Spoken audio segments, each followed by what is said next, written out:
Joe Biden's been a racist and a segregationist. He threw in with these people. Joe Biden has talked in violent terms and words since the very beginning when he threw in with the racists and the segregationists. His entire campaign has been based on saving the country from Hitler. To me, the biggest racist, bigot, anti-Semite on TV, and that's a big focus because there's a lot of these types on TV, is Joy Reid. I don't know how you suspend for one show Joe Scarborough and Mika Brzezinski. That's bad enough. Don't get me wrong. That's bad. But Joy Reid is like the pinnacle of poison in this business. And there she is at the Republican convention. And look who's surrounding her. Psaki, who's a complete slime ball, and Maddow, who is a complete Marxist hack, who pushed that Russia collusion thing. So I want to ask you a question. What kind of a broadcast network hires Psaki, who lied for Biden and covered up his dementia all those years, and immediately hires her? And then you look at Rachel Maddow, and she has spent years pushing all the crap that the FBI and the Clinton campaign pushed, the damage they did to this country. She's still there. She's not fired. And then they take this they take this Joy Reid, or Roy Joyd, I don't know. They take her. She was a blogger. She had horrendous blogs, viciously smearing gay people. Oh, you didn't know that. Viciously smearing blacks who didn't agree with her, Jews, a bigot. And when MSNBC plucked her basically from obscurity to give her a platform, it came out. And she said, I didn't do that. Somebody had, broken into my site. What? And so she said, I'm going to call the FBI to come in and take a look and find out who it was. Well, she didn't do that because the FBI would have found out it was her. And so she got away with it. I don't know if she apologized or not, but that's what's in the head. About 2 weeks ago, give or take, she was really in the Hitler mindset. I heard her from a clip that my radio producer, Rich, had put together. She must have called Trump Hitler 3 times in the course of 1 or 2 sentences. And I put a post out, and I said on radio, and I've said elsewhere, this woman needs to go. She is sick. And I'm sick and tired of people using Hitler to attack Republicans and conservatives. It's one thing if you have Hitler youth in the street who are talking about the extermination of Jews, who are literally conducting their own Kristallnachts. That is Hitlerian. But because you disagree with somebody on political matters, that is not Hitlerian. And to dumb down what the Holocaust and Hitler was about is incredibly offensive. Obviously, I'm Jewish. I'm an American Jew. For Jewish people, the Holocaust is the worst of the worst. Of all the genocidal attacks against the Jews, it's the Holocaust that is remembered. So when some left-wing propagandist demagogue keeps calling Donald Trump Hitler, he has Jewish grandchildren, a Jewish daughter, a Jewish son-in-law, was the best friend Israel ever had. Go over there and ask them. They'll tell you that. He wouldn't be withholding arms from Israel. He wouldn't be funding Iran. Iran was on its back. That's why they want to assassinate him. It is offensive beyond imagination. And yet MSNBC hired her, then promoted her into a primetime 7 p.m. slot on their network under the umbrella of Comcast, for which many of us have cable. Comcast is a monopoly in a lot of towns. There's not like you have 2 choices. You have no choice. It's either them or Fios or nothing. Or you just go off the grid. I guess you use digital and these other things that I don't quite understand. But for Fox, this is kind of where you go.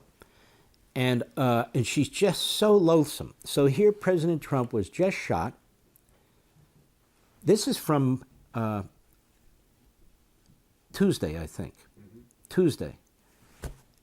And here she goes. Universal kind of reaction that I'm getting, whether it's civilians or, professionals, is really a deep concern and lack of confidence in not us at this table or us at MSNBC, but us as the media writ large. And a fear that what's going to happen now is that the Republican Party will do what they do. They're in the middle of a campaign. The convention started today.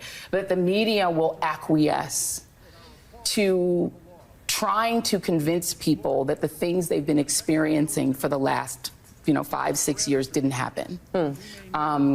That the greatest purveyor and promoter of political violence, really, since anyone can remember, since George Wallace, I think, that we just haven't experienced that kind of open, sort of citing or sort of incitement of violence or sort of luxuriating in the idea of violence. It's just not something we're used to. You know what makes me sick about this? You have Antifa, Democrat, BLM, Democrat. You have this Hitler youth in the street talking about exterminating Jews, carrying around the flag with a swastika on it, literally beating Jewish kids and so forth and all. These are all Democrats or Democrat-aligned organizations. These are all organizations defended by the Democrat media. Lots of this has been funded by Democrat billionaires in dark money. We've gone over all of that. She talks as if it's the Republican Party that's behind all the violence. Let me ask you a question. And I heard Judge Jeanine say this, and it was a brilliant point. After the failed assassination attempt on Donald Trump, how many riots were there? None. How much retribution was taken? None. How many deaths occurred as a result of that? None. What did MAGA do? Did they go out in the streets? Did they burn buildings and cars? Did they commit acts of arson or acts of violence? Nothing. Nothing. It's unimaginable, but imagine if the shoe were on the other foot, what might happen. I'm sick and tired of the party of the Klan, the party of lynching, the party of the Civil War, that is the Confederacy and slavery and segregation.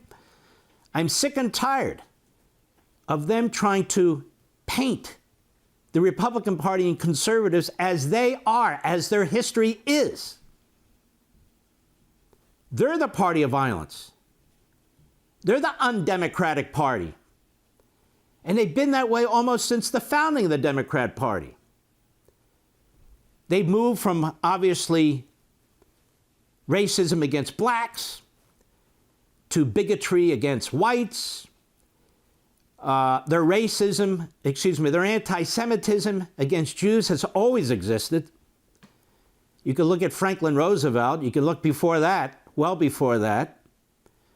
It's the Republican Party that defends Israel and the Jews today, not the Democrat Party. It's the Republican Party that wants to provide opportunities through our institutions, through our principles, to black communities and Hispanic communities and so forth. This party's about government, the centralization of government and the welfare state.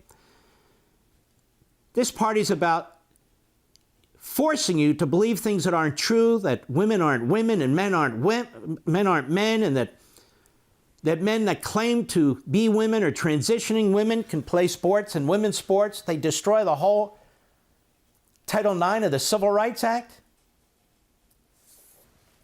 I mean, this is a highly violent party. George Wallace, she says. George Wallace was a Democrat. All those Southern racists were Democrats. Joe Biden's a Democrat. Joe Biden's been a racist and a segregationist. He threw in with these people. Joe Biden has talked in violent terms and words since the very beginning, when he threw in with the racists and the segregationists, to today. His entire campaign has been based on saving the country from Hitler. For all this and much more, sign up for Levin TV.